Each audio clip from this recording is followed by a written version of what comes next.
मन को बस में करने के लिए बहुत सारे तरीके हमारे ऋषियों ने बताए हैं। इसलिए हम लोगों को कुछ ऐसी पुस्तकें हैं जैसे आर्ट्स ग्रंथ होते हैं जो हमारे ऋषियों के द्वारा लिखे गए हैं, जिन्होंने अपना ज्ञान उसकी किताबों के अंदर भर दिया है। हम लोग आज की तारीख में उन पुस्तकों का अध्ययन नहीं करते हैं और उन चीज़ों का हम लोग बिल्कुल भी ध्यान नहीं दे रहे। हम लोग क्या संसार में इतने हो गए हैं, आसक्त हो गए हैं, केवल संसार के हमें अलावा हमें कुछ नहीं दिखाई दे रहा है। जबकि एक अच्छे मानव बनने के लिए, मनुष्य बनने के लिए हमको उन पुस्तकों का अध्ययन करना भी जरूरी है।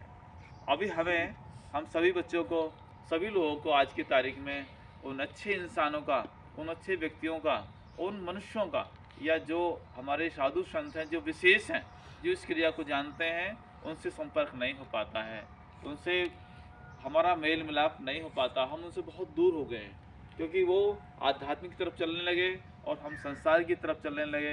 हमारे अंदर बहुत दूरी बढ़ गई है, एक खाइशी बन गई है, इसलिए वो ज्ञान हमें नहीं प्राप्त हो रहा है।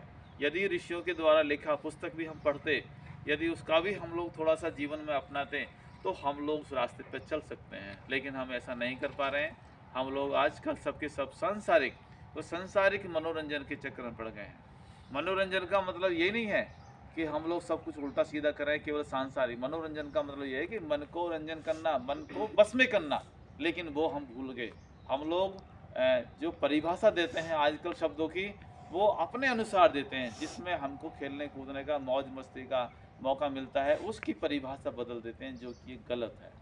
इसलिए जब भी आपको मौका मिले, जो आपके वृद्ध हैं, जो ज्ञानी हैं, जो आपके आसपास में ऐसे अनुभवी व्यक्ति हैं जिनके पास काफ़ी ज्ञान होता है, आप उनके पास बैठें, उठें और अच्छी अच्छी पुस्तकों का अध्ययन भी करें।